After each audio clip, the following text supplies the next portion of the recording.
Kaya nakalungkot lang, no, habang naglulubugan yung ating mga kababayan, naglulutangan naman ngayon ang korupsyon. Oo nga, ano? Di ba? Ayan. Pero ito na nga, kilusan na naglalayong sugpuin ang katiwalian sa pamahalaan at itaguyod ang pananagutan ng mga opisyal de gobyerno inilunsad sa Quezon City. Idetalye mong balita RH5, Val Gonzalez. Val. Mr. Mayor, dapat umanong matigil ang talamak na korupsyon dahil wala itong puwang sa isang makadiyos na bayan. Ito ang inihayag sa paglulunsad ng grupong Artikulo 11, isang kilusan ng mga Pilipinong nagnanais ng makabuluhan, pantay at patas na paghahasik ng katarungan laban sa manumalyang proyekto ng bayan. Ayon dito kay Ricky Rivera, ang konvenor ng grupo, ang Artikulo 11 ay hango sa article ng konstitusyon na nagsasabing ang pampublikong tanggapan ay pampublikong tiwala. Ang mga opisyal at empleyado ng gobyerno ay dapat maglingkod ng integridad o ng maintegridad, katapatan at kausayan.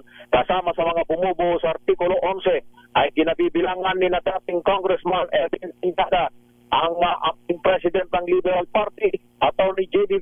Bautista ng United National Alliance, at itong sina Attorney Luke Espiritu at Calyodi de Guzman, kapwa mga labor leader. Ayon kay Tanyada, kung seryoso talaga si Pangulong Bongbong Marcos Jr.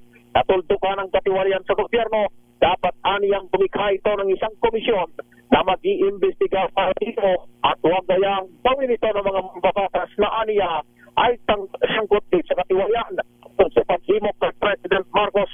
Kabilang sa gagawin ng Artikulo 11 ay ang shame campaign at isulong ang pagpapanagot sa mga politiko at iba pang nasa likod ng korupsyon gaya ng manumalyang flood control projects.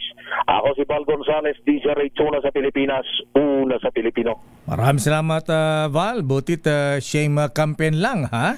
Aba, itong isang listener natin na itago natin sa pangalang Ben. Ang sabi niya, nasaan ang mga vigilantes? Wow! Sana mag-sample. Wow! Nakakatakot naman yun. Lupit na yan.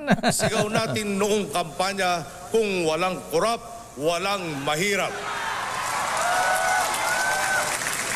Hindi lamang ito pang slogan o pang poster. Ito ang mga prinsipyong tinatayuan at nagsisilbing batayan ng ating administrasyon.